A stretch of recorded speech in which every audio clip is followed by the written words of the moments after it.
उसका पुलिस का गोली लगने पर उसका मौत हो गई सर। किसका मौत हुआ?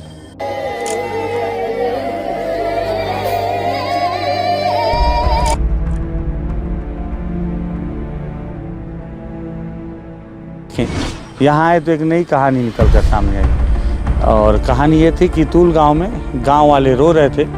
अगर आपको आवाज़ आ रही हो अभी तो दूर से महिलाओं की सरकार के नाम पर यहाँ कुछ भी नहीं है, अगर है तो जनता ना सरकार।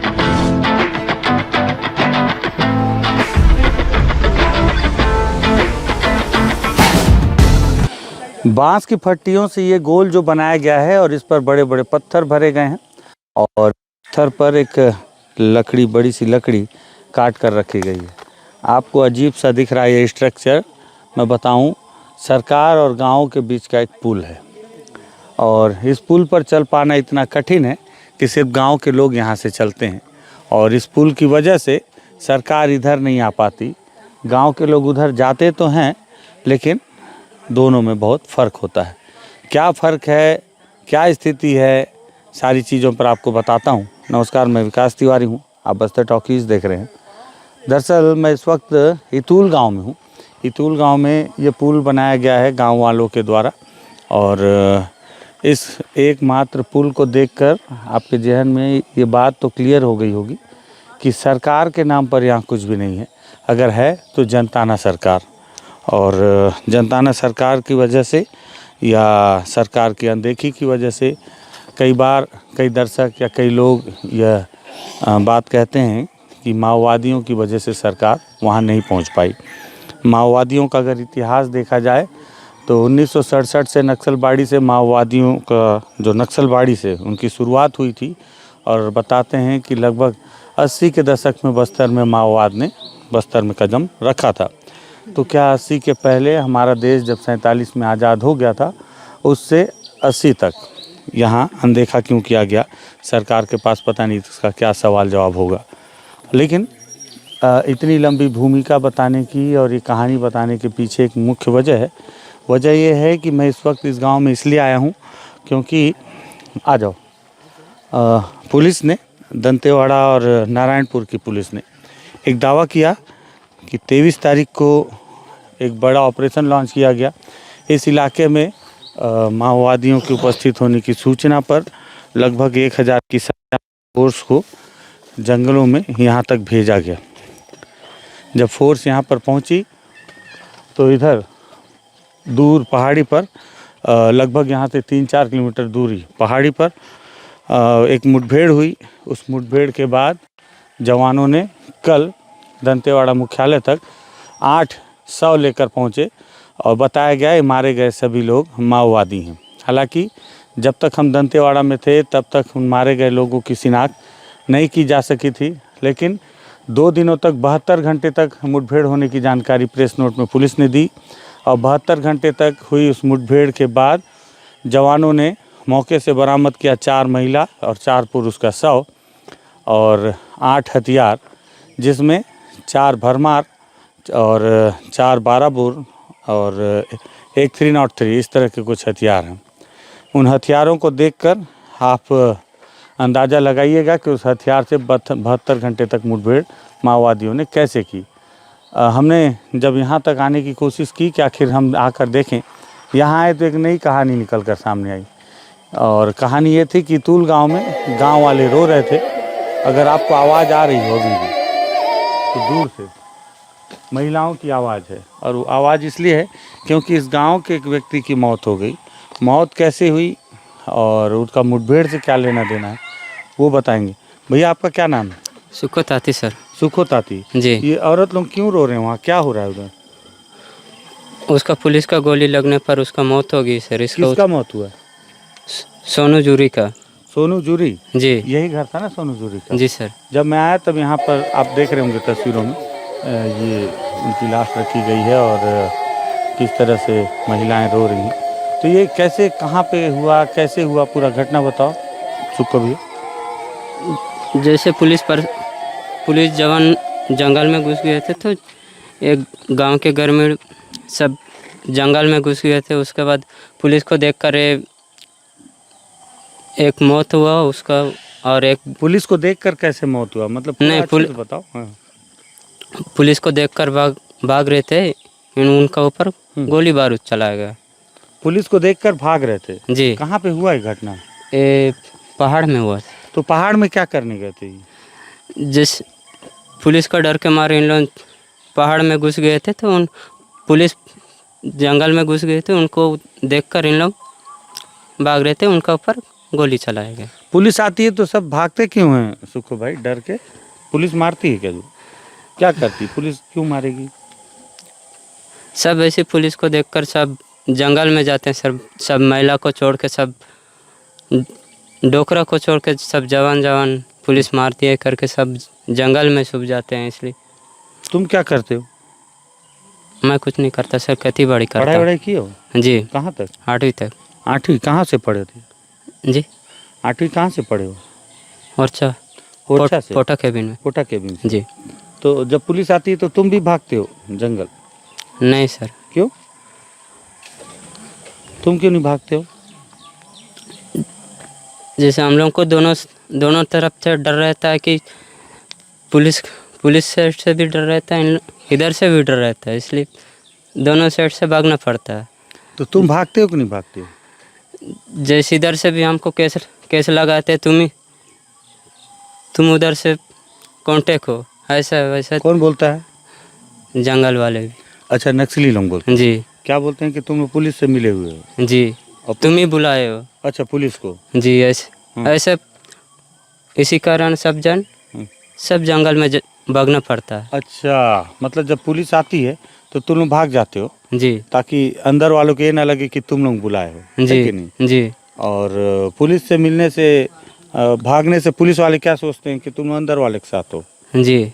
ऐसी सोचते हैं क्या? जी सर। जी। तो तुम कल जब फोर्स आई थी तो तुम कहाँ थे? घर में था सर मैं। तो तुम नहीं भागे थे? नहीं। तो पुलिस मिली थी तुमसे? नहीं, बाहर से गई। तुम्हारा घर कहाँ है? और नदी उस पर सर। ये नाला के उस पार में? जी। ये जो लकड़ी का पुल है? जी। अच्छा, रानू के घर पास। रानू के घर पर? जी। रानू इसी गांव का है ना? जी। अच्छा, तो ये पुल कौन बनाया है? ग्रामीण बनाए से सब गांव के मिल के। हाँ, बारिश के समय आने जाने? जी। अच्छा, इस पार से उस पार जाने के लिए। तो कितने बजे गोली लगा इनको? इनको 23 तारीख को 11-1 बजे। वही पहाड़ में? जी। एक रात गोली लगने के बावजूद भी यहाँ गांव में आके एक रात था। सुबह 10 बजे के आसपास मौत हो गई इसका। जी, इसका इलाज कुछ भी नहीं हुआ, जड़ी बूटी करके देखे पर भी नहीं पता हुआ। था कि गोली लगा है बोल के? जी, पेट से पूरा आर पार हो गया था सर। अच्छा, जी। पेट से लग के? जी। तो क्या इलाज पानी कर रहे थे आप? बस जड़ी बूटी कुछ। उधर क्यों नहीं लेके आए ओरछा तरफ डॉक्टर पास? ले जाने के लिए कुछ सुविधा नहीं था सर, उतना दूर कैसे लेके जाते हैं। यहाँ कोई बीमार होता है तो कैसे ले जाते हैं? छोटा मोटा बीमार कोई सिरा देवता के पास लेके जाते हैं। और बड़ा बीमारी होने कुछ हॉस्पिटल लेके जाते हैं, ज़्यादा गंभीर होता है तो उसको बोक के ले जाना पड़ता है। कहाँ ले जाते हो? ओरछा। ओरछा तो बहुत दूर है यहाँ से। जी। हाँ, तो पूरा ओरछा तक पैदल ले जाते हो? जी, बोक के ले जाना पड़ता है। कटिया में? जी। कितना किलोमीटर होगा यहाँ से ओरछा? लगभग 35 किलोमीटर के आसपास लगभग ना? जी। हम लोग क्योंकि ओरछा से आ रहे हैं तो बहुत ये शाम होने को आई है और हम लोग दोपहर से ओरछा से चल रहे हैं, है ना? जी। तो 35 किलोमीटर लगभग है। जी। और वो भी रास्ता है ही नहीं। जी। पहाड़ियों से चढ़ते उतरते किसी तरह से। 15 किलोमीटर कच्चा रोड है, फिर पगडंडी वाला रास्ता, फिर वो पहाड़ी वाला। जी। तो ये जब घर में आए तो इनके फिर घर में कौन कौन था उस समय? उसका पापा थे, उसका भाई भाई। जी। हाँ। इनकी शादी हो गई थी क्या? जी सर। बच्चे अच्छे हैं? जी, एक बच्चे हैं सर। हाँ, एक बच्चे। जी। अच्छा, और इसके साथ में और कौन है? मतलब एक ही को गोली लगा कि और भी किसी को गोली लगा? एक घायल है सर। एक घायल है? जी। वो कहाँ है? वो घर में है सर। उधर। कहाँ? उधर का था। कहाँ का? उधर मतलब उधर मत बताओ ना, कहाँ उधर कहाँ? हाँ, हिदवाया। हिदवाया सर। हिदवाया का है? उसका क्या नाम है? गुर्रा। गोरा? जी। अच्छा, तो वो अभी उसको कहाँ गोली लगा है? उसके एक पीठ में कहीं टक्कर, कहीं पीठ में लगा है। थोड़ा हाथ में, हाथ वाला थोड़ा आर पार हो गया उधर। हाथ में गोली आर पार हो गया है? जी। अच्छा। इधर से आर पार हो गया। तो वो उससे मिले थे तुम? जी। बात किए थे? जी सर। तो उसको ले जा रहे हो डॉक्टर पास? गांव चले गए सर। जैसे पहाड़ के ऊपर में, जस्ट पहाड़ चढ़ने के बाद पहाड़ के नीचे में उसका घर। तो पुलिस को बताए कि ऐसे आपका गोली से, किसका, नक्सली गोली से लगा कि पुलिस के गोली से? पुलिस का गोली से लगी सर। कैसे मालूम? जैसे उन लोग आ रहे, पुलिस अंदर घुस गए थे, उन लोग पुलिस को देखकर इन लोग भाग के आ रहे थे, तो इनका ऊपर गोली चलाई गई। अच्छा। जी। तो पुलिस की गोली से लगी? जी। तो ये लोग नक्सली थे? नहीं थे सर। हैं? नहीं थे। पक्का? जी। और जो गोर्रा जिसको हाथ में लगा है वो दोनों शादीशुदा वाले हैं सर। ये भी शादीशुदा वाला है। जी। इसका एक बच्चा है। और उसका? 4 महीना हो गई। 4 महीना बोलते हैं। 4 महीने के बच्चे हैं इसकी? जी। अच्छा। और गोर्रा के? उसका भी बच्चा नहीं है सर। अच्छा, उसके बच्चे नहीं हैं। जी। ठीक है। तो ईतूल गांव है? जी। तो ऐसे में कैसे चलेगा सुखो? ऐसे पुलिस आएगी, नक्सली वहाँ थे क्या जहाँ पे फोर्स गई थी?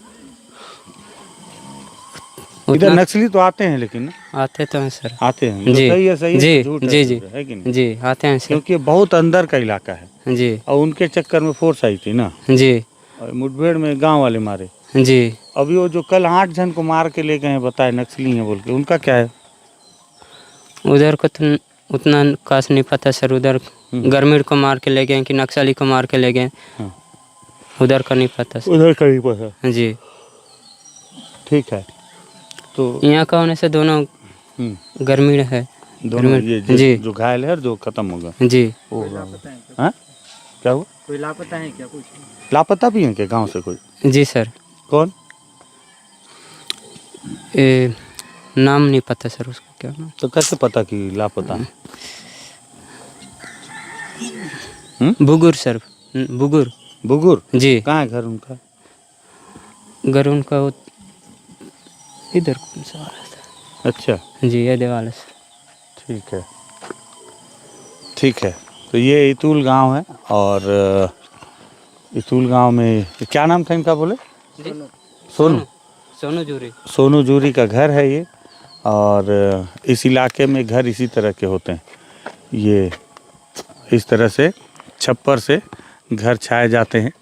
सरकार के नाम पर यहाँ सिर्फ वो सोलर का प्लेट आपको दिखेगा। पानी वानी कहाँ से पीते हो आप लोग? नदी का पीते सर। कौन सा नदी? यही वाला ये नदी वाला? से। जी। तो इसके कैसे पीते हो पानी? ये तो बहुत गंदा है। सुबह बनाते हैं सर। चूहा बना के पीते? जी। अच्छा। स्कूल है यहाँ पे? नहीं है सर स्कूल भी। अस्पताल, स्कूल कुछ नहीं? कुछ नहीं है सर। चावल लेने कहाँ जाते हो? और चाय में जाते हैं सर। अच्छा, ओरछा जाते हो? जी। 35 किलोमीटर? जी। अच्छा।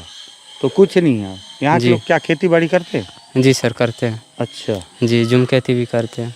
क्या खेती? जुम खेती, पहाड़ काट के। पहाड़ काट के? जी। गेंदा खेती बोलते हैं क्या? जी जी जी। वही ना? जी। अच्छा। अबुझ माड़िया लोग हैं यहाँ पे? जी। कि माड़िया लोग, दंडा में माड़िया? अबुझ माड़िया सर। अबुझ माड़िया लोग? जी। ठीक है। तो ईतूल गांव है, और इस तरह के, सुनील भाई आप दिखाइए थोड़ा से गांव है। और यहाँ पे लोग बहुत आराम से ये अबुझ माड़ के अंदर रहते हैं। और ये इलाका 5000 वर्ग किलोमीटर का है, जिसे आज तक बूझा नहीं गया था। और यही वजह है कि इस इलाके में माओवादी जो है वो बहुत आराम से अपने हेडक्वार्टर की तरह बना कर रहते हैं। यहाँ पर फोर्स का आना काफ़ी कठिन हुआ करता था, लेकिन अब फोर्स धीरे धीरे जो है इन इलाकों में कैंप लगाने की कोशिश, अंदर घुसने की कोशिश कर रही है। और माओवादी और फोर्स की इस लड़ाई के बीच में परिणाम ये आ रहा है कि कितने माओवादी मारे जा रहे हैं, कितने हथियार बरामद हो रहे हैं, कितनी सफलता मिल रही है, ये तो सरकार जानती है और माओवादी जानते हैं। लेकिन हकीकत ऐसे है कि कई सारे लोग, ऐसे गांव के लोग, जब फोर्स आती है तो ये लोग डर जाते हैं और डर कर जंगलों में भागने लगते हैं, क्योंकि इन्हें लगता है कि कहीं ऐसा ना हो कि फोर्स इन्हें पकड़े, युवाओं को खासकर, तो उन्हें नक्सली बताकर अपने साथ उठा ले जाए, गिरफ्तारी दिखा दे।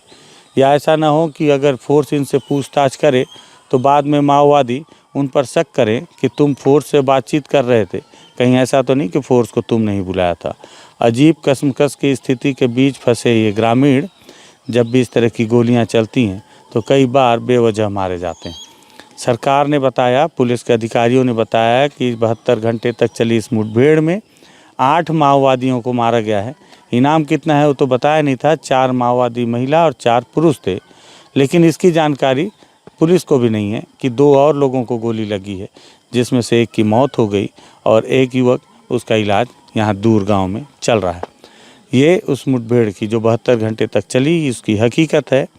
किसी अधिकारी ने कहा था कि माओवाद को समाप्त करने के लिए कुछ ग्रामीण उसके बीच जो बेगुनाह है वो मारे जाएंगे, लेकिन इसी तरह से माओवाद समाप्त किया जा सकता है। आप भी अपनी राय ज़रूर दीजिएगा कि माओवाद समाप्त करने के लिए क्या कुछ बेगुनाह ग्रामीणों का मारा जाना सही है या गलत। मैंने सुना है कि न्यायालय ने भी यही कहा है कि अगर 100 बेगुनाह छूट भी जाएं पर 100 गुनहगार छूट भी जाएं पर एक बेगुनाह को सज़ा नहीं मिलनी चाहिए। न्यायालय वही बोलता है जो लोकतंत्र के अधीन है, उसके हिसाब से बात करता है। जो लोग लोकतंत्र को मानते हैं वो न्यायालय की बातचीत को मानते हैं। मुझे लगता है कि पुलिस भी लोकतंत्र को मानती है, न्यायालय को मानती है। अगर न्यायालय को मानती है तो उस लिहाज से ये बात पुलिस को भी मानना चाहिए कि 100 गुनहगार अगर छूट भी जाएं तो इस तरह का एक बेगुनाह मारा ना जाए। माओवादियों को ख़त्म करते करते कुछ आदिवासी अगर मारे जाते हैं, कुछ घर के लोग अगर बच्चे अनाथ होते हैं, तो मुझे नहीं लगता कि विचारधारा की इस लड़ाई को आप समाप्त कर पाएंगे। मुझे लगता है कि इस विचारधारा की लड़ाई की आग में आप और पेट्रोल डालने का काम कर रहे हैं। ये मेरी सोच, आपकी क्या सोच आप भी बताइएगा। और आज पहली बार इतनी दूर रिपोर्ट करने आते आते मेरी भी तबीयत ख़राब हो गई है, इसलिए बहुत बुझे मन से मैं इस रिपोर्ट को कर रहा हूँ। फिर भी अगर लगे कि बातचीत ठीक है, मुद्दे की बात थी, हालांकि बहुत ज़्यादा इसमें हमने छानबीन नहीं की, तो इस वीडियो को शेयर कीजिएगा। बस्तर टॉकीज़ को सब्सक्राइब कीजिएगा। धन्यवाद।